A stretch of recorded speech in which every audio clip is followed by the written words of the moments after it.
नमस्कार साथियों, आज मैं आपसे एक महत्वपूर्ण विषय पर अपनी बात रखना चाहता हूं। साथियों, जीवन में या किसी भी बिजनेस में सफलता प्राप्त करने के लिए लगातार पॉजिटिव रहना बहुत आवश्यक होता है। अपने आप को उस क्षेत्र में ले जाइए जहां बहुत ज़्यादा मुश्किलें हो और जहां आपकी इच्छा अनुसार कुछ नहीं हो रहा हो। हम में से ज़्यादातर लोग असफल होने पर इतने निराश हो जाते हैं कि हार मान लेते हैं। उन्हें लगता है कि ऐसा उनके साथ ही क्यों हुआ। लेकिन हमें यह समझना होगा कि सफलता तक पहुंचने का रास्ता असफलता की गलियों से ही गुजरता है। दोस्तों, दुनिया में कोई भी सफल व्यक्ति ऐसा नहीं होगा जिसने असफलता का सामना न किया हो। दोस्तों, जब कभी हमारी जिंदगी में समस्याएं या मुश्किलें आती हैं तो हम में से ज्यादातर लोग सोचते हैं कि ऐसा मेरे साथ ही क्यों हो रहा है।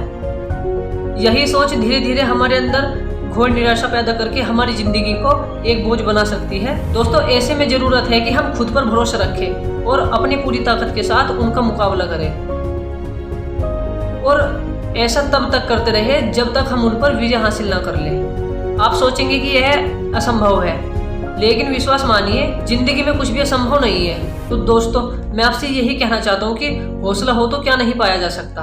इंसान में सच्ची प्रतिभा होनी चाहिए, बस फिर कोई भी कठिनाई उसका रास्ता या उसके बुलंद हौसलों को हरा नहीं सकती। यहाँ हम बात कर रहे हैं एक ऐसे शख्स की जिसने अपने जज्बे को कायम रखा और अपनी मंजिल को पाने का रास्ता बनाया और उसे हासिल भी किया। आज 50 करोड़ रुपए की consumer food packaging company Bolent industries के सीईओ के पद पर नियुक्त है। उन्होंने यह कंज्यूमर फूड पैकेजिंग कंपनी बनाकर कई लोगों के लिए एक मिसाल कायम की है। दोस्तों, हैदराबाद के श्रीकांत बोला का बचपन कई कठिनाइयों से गुजरा। उनके परिवार की मासिक आय लगभग 1600 रुपये थी। आपको यह जानकर हैरत होगी कि जब श्रीकांत का जन्म हुआ तो उनके कुछ रिश्तेदारों और पड़ोसियों ने श्रीकांत के माता पिता को उनके पैदा होते ही उन्हें मार देने को कहा था। लेकिन श्रीकांत की किस्मत में कुछ और ही था। किस्मत भी उन्हीं का साथ देती है जो खुद पर भरोसा करते हैं और अपनी मेहनत से कुछ कर दिखाने का दम रखते हैं। साथियों, श्रीकांत बचपन से ही पढ़ने लिखने में तेज थे। परिवार की आर्थिक स्थिति ठीक न होने के बावजूद श्रीकांत ने 10वीं अच्छे अंकों से उत्तीर्ण की। उनकी मुश्किलें यही नहीं खत्म हुई, वह 10वीं के बाद साइंस पढ़ना चाहते थे, लेकिन ब्लाइंड होने के कारण उन्हें इसकी इजाजत नहीं मिली। दोस्तों, श्रीकांत भी कहाँ हार मानने वालों में से थे। कई महीनों की लड़ाई लड़ने के बाद आखिरकार श्रीकांत को साइंस पढ़ने की इजाजत मिली और इसी के साथ श्रीकांत देश के पहले ब्लाइंड बने जिन्हें 10वीं के बाद साइंस पढ़ने की अनुमति मिली।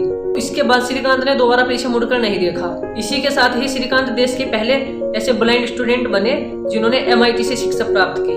दोस्तों, अमेरिका से अपनी शिक्षा लेने के बाद श्रीकांत ने हैदराबाद में अपनी कंपनी की शुरुआत की। श्रीकांत ने लोगों के खाने पीने के सामान की पैकेजिंग के लिए कंज्यूमर फूड पैकेजिंग कंपनी का गठन किया। इस कंपनी की शुरुआत श्रीकांत ने 8 लोगों की एक टीम से की। उन्होंने इस कंपनी में सबसे पहले आसपास के बेरोजगार लोगों को जोड़ा, जिसमें श्रीकांत ने ब्लाइंड लोगों को काम दिया।